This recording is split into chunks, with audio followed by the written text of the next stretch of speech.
Hello friends, welcome back to my channel learn with Parul. आपने देखी होंगी प्रीवियस वीडियोस मेरी। हमने क्या किया था, नेट जीआरएफ का कोर्स स्टार्ट किया हुआ है अभी। उसका फर्स्ट सब्जेक्ट हम पढ़ रहे हैं डीबीएमएस। डीबीएमएस आप बेसिकली भी पढ़ सकते हो, चाहे बीसी हो, चाहे बीएससी के स्टूडेंट हो, या फिर एमटेक के हो, या बीटेक के हो, या फिर आप डिप्लोमा भी कर रहे हो कंप्यूटर साइंस में, उसके लिए भी ये ठीक है। अगर आपका बेस स्ट्रांग रहेगा तो आपको कोई भी क्वेश्चन आ जाए तो आप अटेम्प्ट कर ही लोगे इजीली। ठीक है, अब तक हमने डीबीएमएस की 2 क्लासेस कर ली हैं। सबसे पहले में हमने इंट्रोडक्शन पार्ट पढ़ा था कि डीबीएमएस क्या होता है, डेटाबेस क्या होता है, डाटा क्या होता है, इंफॉर्मेशन क्या होती है। सेकंड क्लास के अंदर हमने फाइल सिस्टम और डीबीएमएस में डिफरेंस पढ़ा था। आज हम पढ़ने वाले हैं 3 लेवल आर्किटेक्चर ऑफ डीबीएमएस। ठीक है, अभी मैं आपको डिटेल में बताती हूँ कि 3 लेवल आर्किटेक्चर होता क्या है। इसका नाम 3 लेवल इसलिए रखा गया क्योंकि इसमें 3 ही लेवल्स होते हैं। सबसे पहले आपका जो लोअर मोस्ट लेवल होता है वो होता है इंटरनल लेवल, नेक्स्ट आपका आता है कंसेप्चुअल, एंड नेक्स्ट वन आपका आता है एक्सटर्नल लेवल। मैंने कल आपको एक एग्जांपल दिया था, अगर आपने मेरी प्रीवियस वीडियो देखी है तो। अगर नहीं देखी है तो पहले आप टर्मिनोलॉजी की क्लास देख लेना। ठीक है, अब मान लो जैसे आपको कोई कार मिल जाती है ड्राइव करने के लिए, तो क्या आपको उसकी फंक्शनैलिटी के बारे में पता है? अगर आपने गियर लगाया है, ब्रेक लगाया है, ब्रेक लगाने से गाड़ी कैसे रुक जाती है? आपको नहीं पता कि अंदर क्या फंक्शनैलिटी चल रही है, क्या चीज करने से क्या हो रहा है, बस आप रन कर रहे हो। आपको एक कार दे दी गई है, लेकिन जो उसका इंटरनल व्यू है, इंटरनल जो स्ट्रक्चर है, वो आपको दिखाई नहीं देता। वही उसी पे बेस्ड ये है कि जो इंटरनल व्यू है वो यूजर को दिखाई नहीं देता। ये जो एक्सटर्नल व्यू है इसको हम यूजर भी बोलते हैं, यूजर व्यू भी बोलते हैं। यूजर को दिखाई नहीं देता कि हाउ, कि कैसे हो रहा है। उसे बस ये दिखाई दे रहा है कि हो रहा है, लेकिन कैसे हो रहा है वो हमें दिखाई नहीं दे रहा है। तो उसी के बिहाफ पे अभी हम ये लेवल पढ़ने वाले हैं कि डेटाबेस में ऐसे कैसे हम मैनेज करते हुए चलते हैं। ठीक है, सबसे पहले आप लेवल्स के नाम देख लो। फर्स्ट आपका आता है इंटरनल व्यू। इसे हम फिजिकल व्यू भी बोलते हैं, या फिर फिजिकल व्यू भी बोलते हैं, या फिर फिजिकल डाटा स्टोरेज भी बोल सकते हैं। कंसेप्चुअल व्यू को आप लॉजिकल भी बोल सकते हो। एक्सटर्नल का तो मैंने आपको बता ही दिया है कि यूजर व्यू भी बोल सकते हो, व्यू लेवल भी बोल सकते हो, यूजर लेवल भी बोल सकते हो। दोनों ही आप बोल सकते हो, यूजर या फिर व्यू लेवल। ठीक है, जो आपका मन करे वो नाम आप इसे दे सकते हो। ठीक है, अब सबसे पहले आपका आता है इंटरनल। इंटरनल आपका क्या होता है कि फिजिकल स्टोरेज है, और ये किस पे काम करता है? आपका हाउ पे, हाउ डेटा इज स्टोर्ड, और ये काम करता है वर्ड पे। ठीक है, तो हाउ डेटा इज स्टोर्ड, कि कैसे डाटा स्टोर हो रहा है। वैसे तो आपको पता ही है कि फिजिकल में जो डाटा होता है आपका बिट्स की फॉर्म में स्टोर होता है, 0 1 के फॉर्म में स्टोर होता है। तो मोस्टली ये क्या होता है, बिट्स रिप्रेजेंटेशन का काम करता है। अब इसके बारे में डिटेल में देखो। इंटरनल व्यू क्या करता है, describe actual physical storage of data. ये आपका एक्चुअल जो फिजिकल स्टोरेज है डाटा की वो डिफाइन करता है कि एक्चुअल में जो डाटा है उसकी स्टोरेज है कितनी। हमें ऊपर से नहीं पता, जैसे यूजर को नहीं दिखाई देगा ये कि भाई एक्चुअल स्टोरेज कितनी है, लेकिन इस स्टोरेज के अंदर हम बताएंगे कि how actual storage of the data is represent. Next आपका आता है नॉट रिलेशनल। पूरे डीबीएमएस में आप ये वर्ड सुनोगे, रिलेशनल, नॉन रिलेशनल। रिलेशनल का मतलब होता है जो डाटा आपका स्टोर हो रहा है वो टेबल की फॉर्म में स्टोर हो रहा है। यहाँ पे जो डाटा आपका स्टोर हो रहा है वो किस फॉर्म में स्टोर हो रहा है?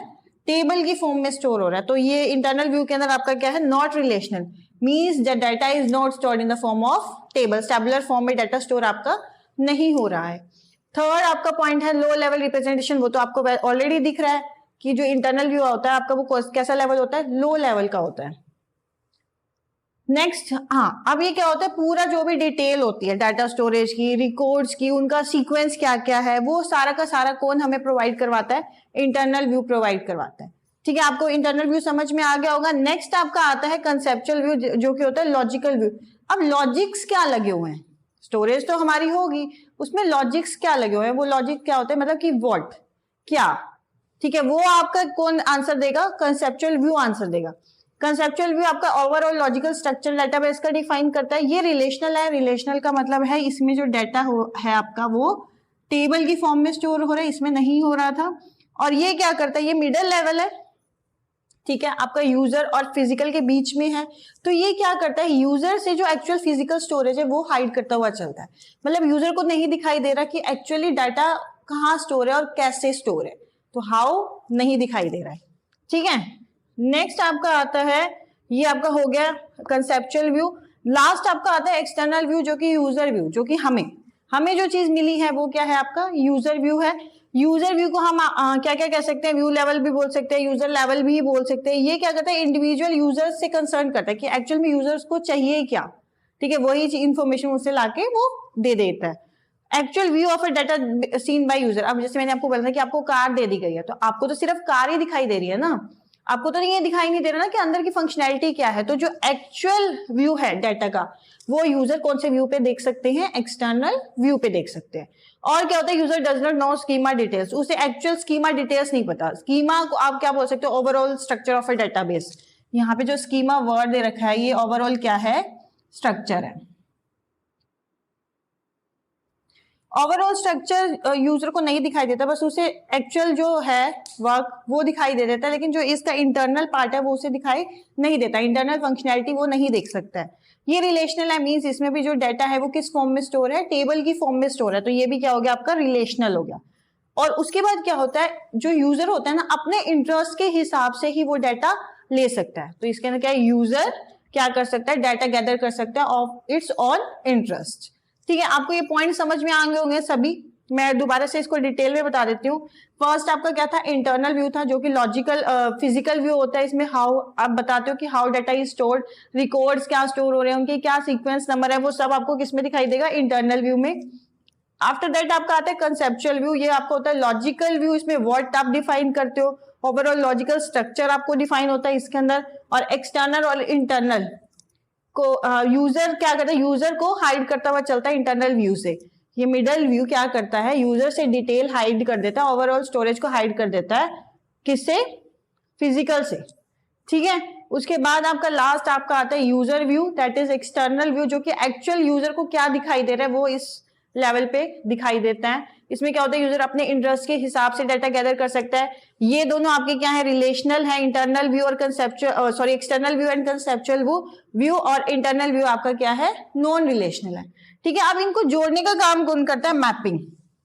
इंटरनल व्यू और कंसेप्चुअल व्यू को कौन जोड़ता है, कंसेप्चुअल इंटरनल मैपिंग जोड़ती है, मतलब how the data is retrieved from the internal view.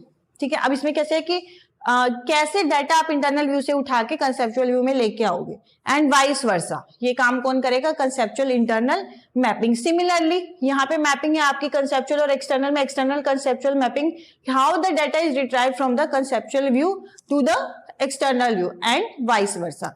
ये आपका आज का टॉपिक था 3 लेवल आर्किटेक्चर ऑफ डीबीएमएस। कल मैं आपको क्लाइंट सर्वर आर्किटेक्चर भी कराऊंगी इसका।